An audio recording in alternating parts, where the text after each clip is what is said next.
As Iran stands firm, a war Washington said would last days now drags into weeks. Changing rationale, a high-profile resignation, allies attacked, and no end in sight. The U.S.-Israeli war on Iran has been destabilizing for Washington and the world. So is it now a quagmire with no off-ramp? Or can the U.S. still change course to limit further loss? I'm Andrea Sankey, and today's newsmaker is the war on Iran.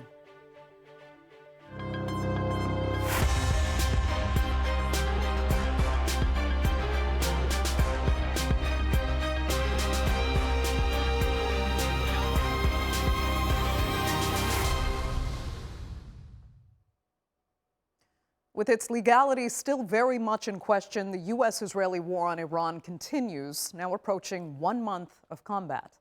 The attack has forced Iran's Gulf neighbors to suffer severe consequences under missile and drone strikes, while average citizens throughout the world have felt the pressure of increasing energy costs. Though no one is calling this World War III, the longer-term consequences are still unclear, and they could prove profound and highly destabilizing. Here's a look.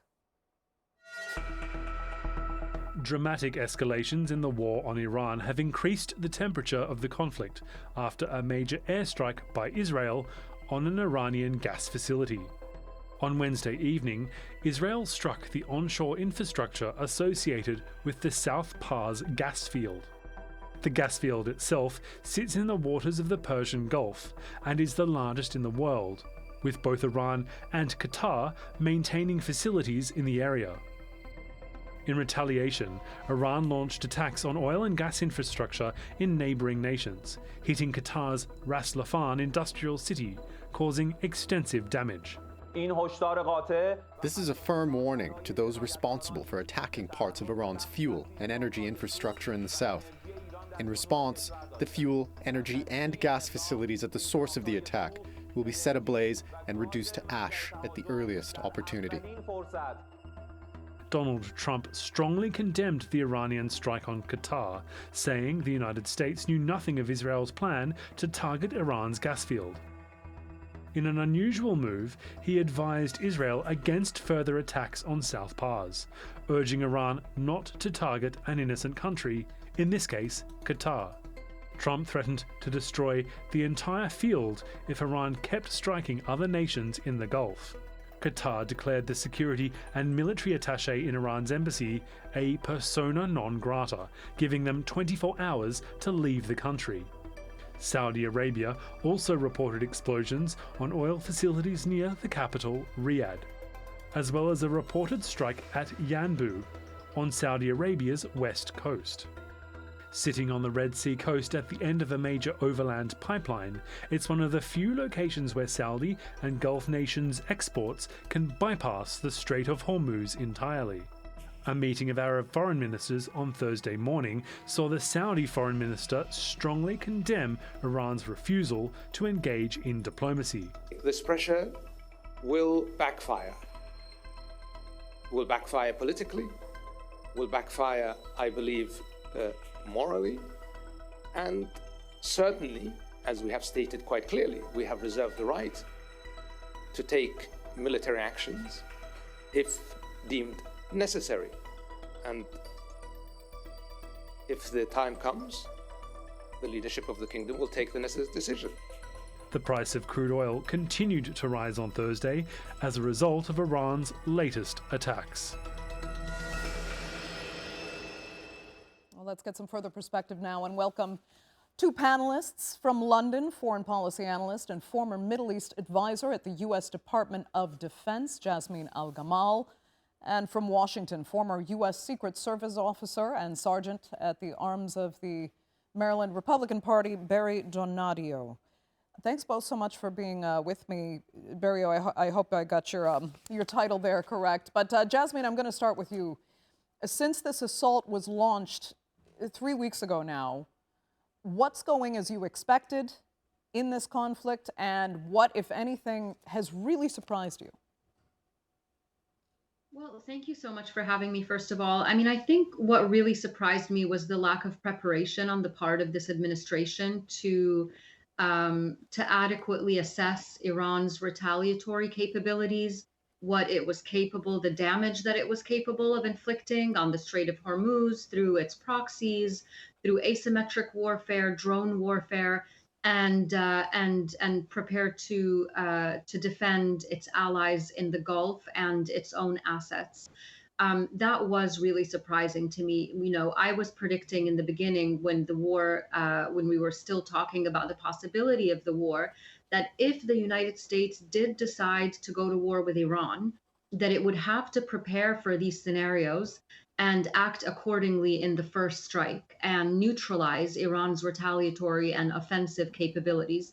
And it failed to do so.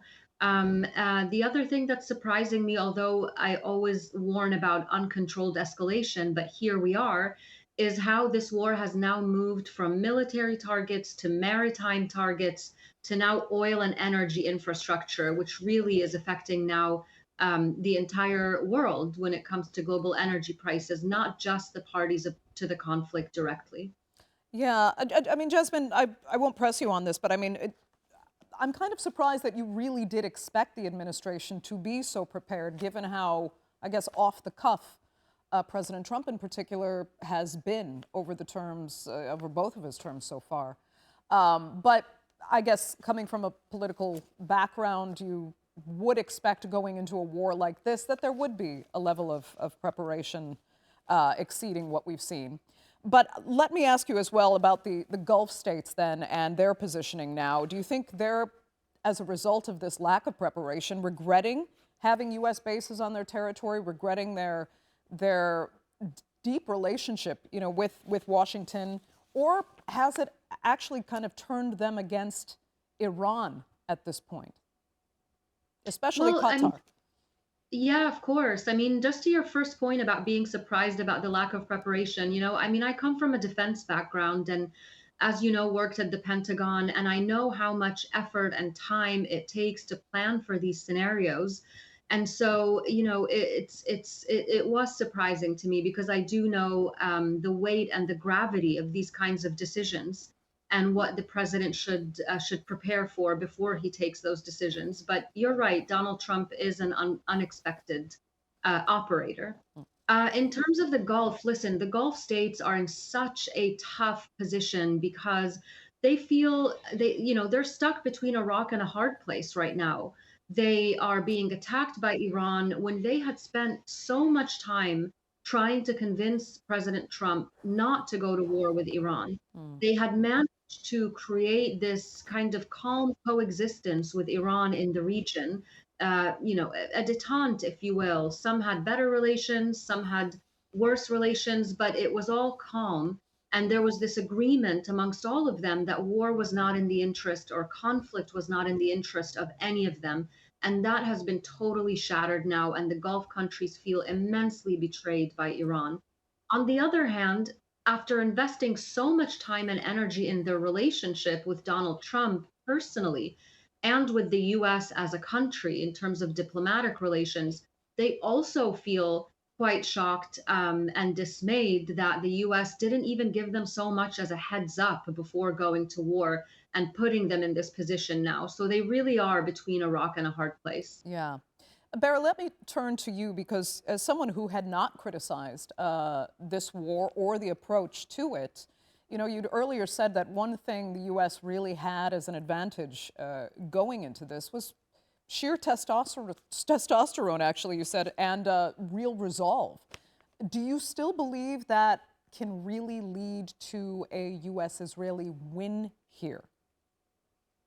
Thanks for having me on your show. It's great to be with you and your guest in London. And absolutely, yes, we have the greatest military in the world. But if it's not led by somebody, shall we say, quote, with testosterone and the fortitude to lead it and let the American military do its job, we're not going to be effective whatsoever. So President Trump is taking the leash off of the U.S. military. And, the U.S. military and Israel are hard at work, as we see, hitting thousands and thousands of targets. Iran's ability to strike back with the missiles that they're doing right now, that will be diminished, and they will not be able to reply at all eventually. There is an expiration on the Iranian regime's ability to even shoot a missile back.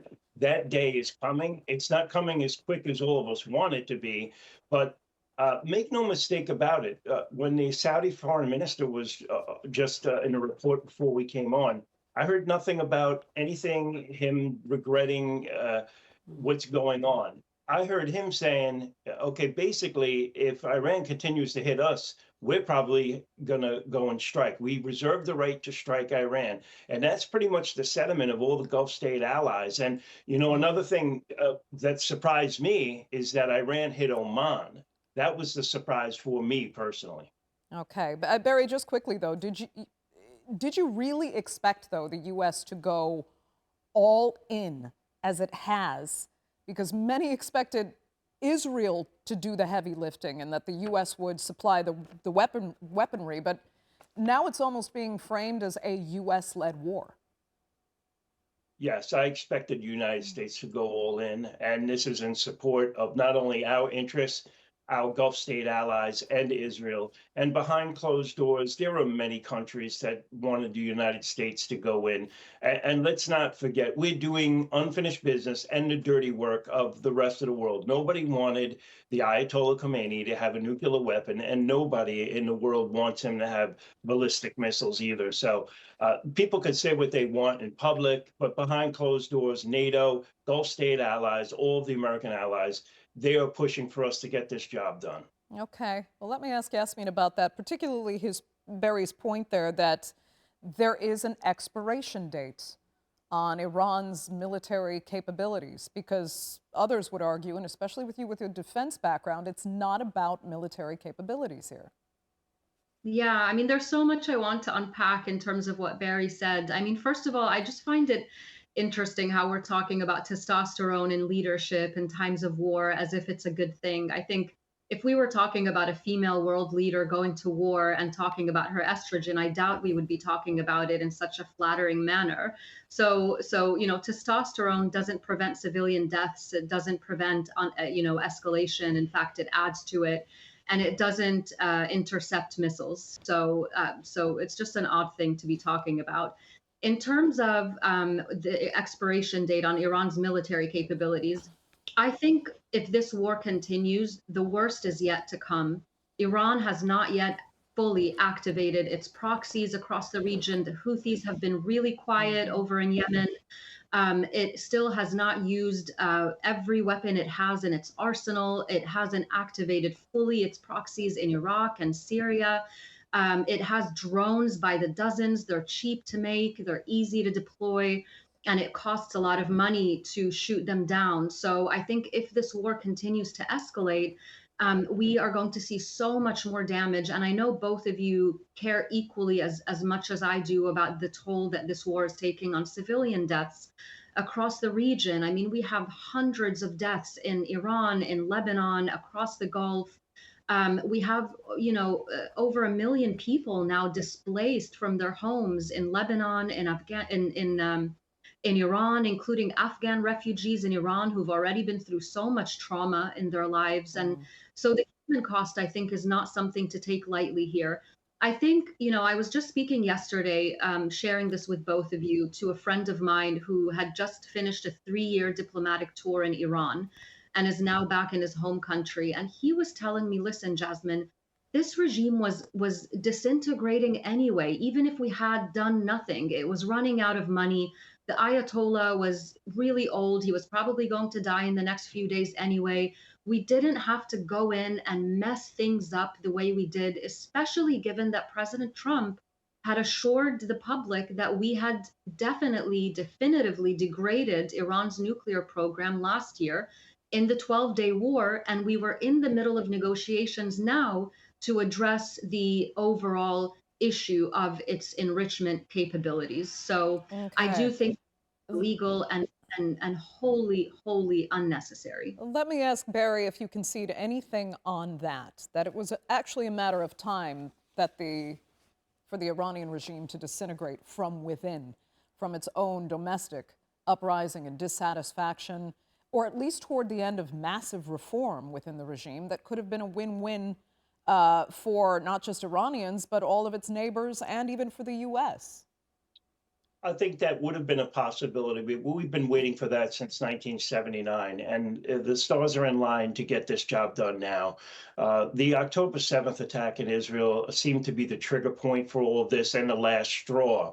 So I think combined with all of our Gulf state allies, Israel, the United States, everything was in a position to get this job done now.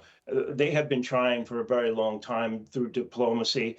We've seen the Iranian people rise up against this regime a couple of times in the past. The United States did not intervene. However, now President Trump has made the decision to intervene. So that's what you see playing out here. And it's pretty easy to predict. I mean, look at what happened in Syria right before. President Assad, the smarter of the two between the Ayatollah and him, he's in Russia and he's on retirement and he's got his life with him. However, the Iranians should have taken a footnote from that exchange. Now, look, ultimately, you're going to see the United States continue these attacks until this regime is completely decimated. And I compare this to the end of World War II. We certainly wouldn't have allowed the Nazi regime to stay in power or negotiate with them. This is the same scenario. So I fully expect the United States and Israel to continue until literally there is a regime. Interesting that you would compare it with World War II, because a fundamental difference, some might argue, with this present conflict and World War II is that the United States worked very firmly and cohesively with its allies. And in this case, there is a rejection of U.S. allies to participate in this war at all. And let me ask Jasmine about that point, because there's also an issue of U.S. allies trying to actually actively circumvent Washington right now and make their own deals with Iran itself when it comes to the Strait of Hormuz. Italy and France are both already in discussions. So what cards does President Trump hold even to, prevent allies from giving Iran that kind of leverage? Of course. I mean, the president failed to bring in his allies in terms of what he was thinking. They were totally blindsided by this war. And now they're having to scramble to figure out how to secure their own interests. And they've realized over the last year that the president is not a reliable ally, that the U.S. is not a reliable ally under President Trump's leadership. He basically makes his own decisions and then expects other people to get in line. And this time the Europeans are saying, we can't, because you're being extremely reckless.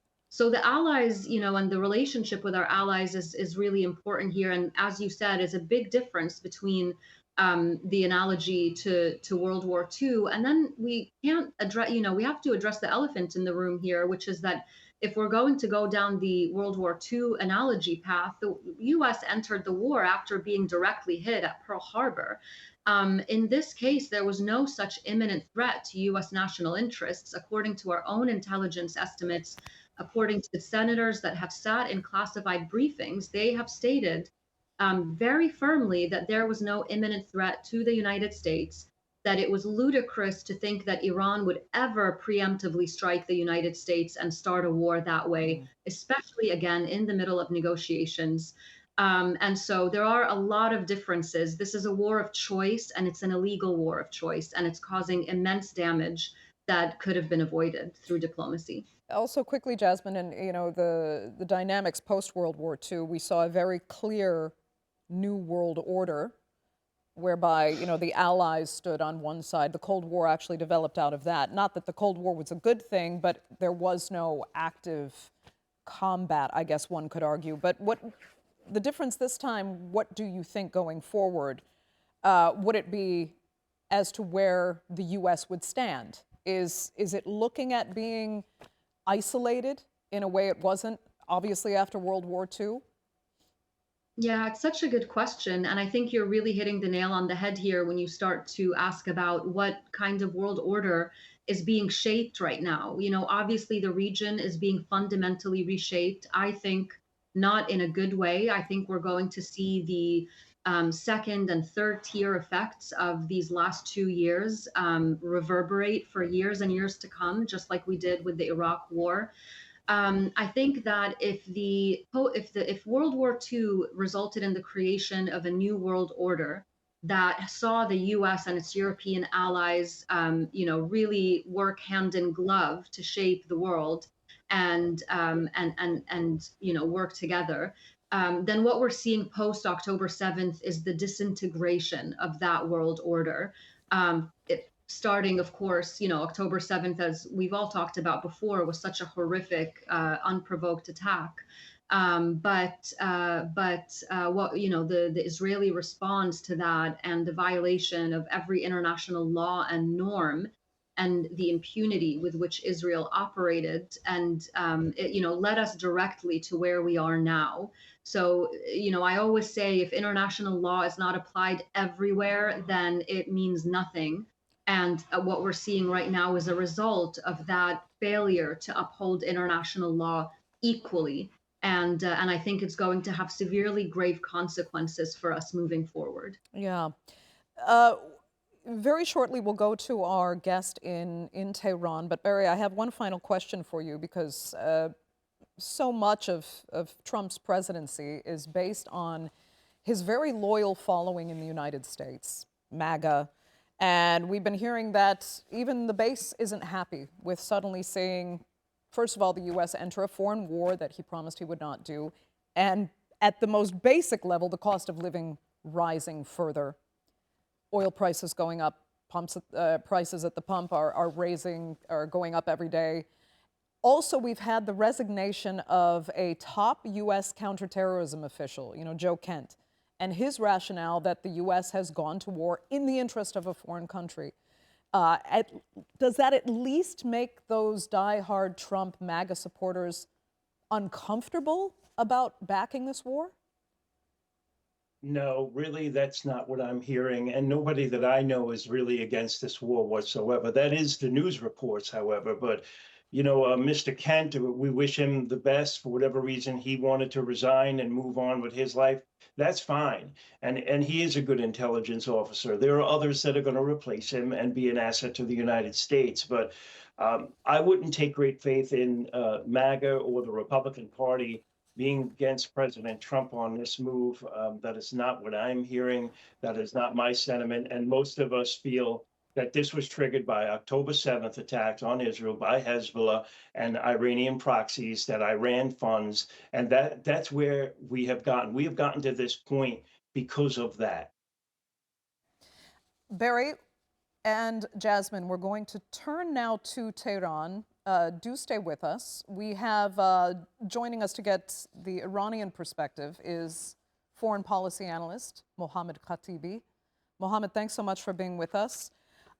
We heard in our report there, which I think you were able to hear, regardless, the position of your neighbors actually in the Gulf and how that has become a major focus because in one case, Washington is actually warning Iran now to stop targeting Gulf states or face the annihilation of your own oil and gas infrastructure.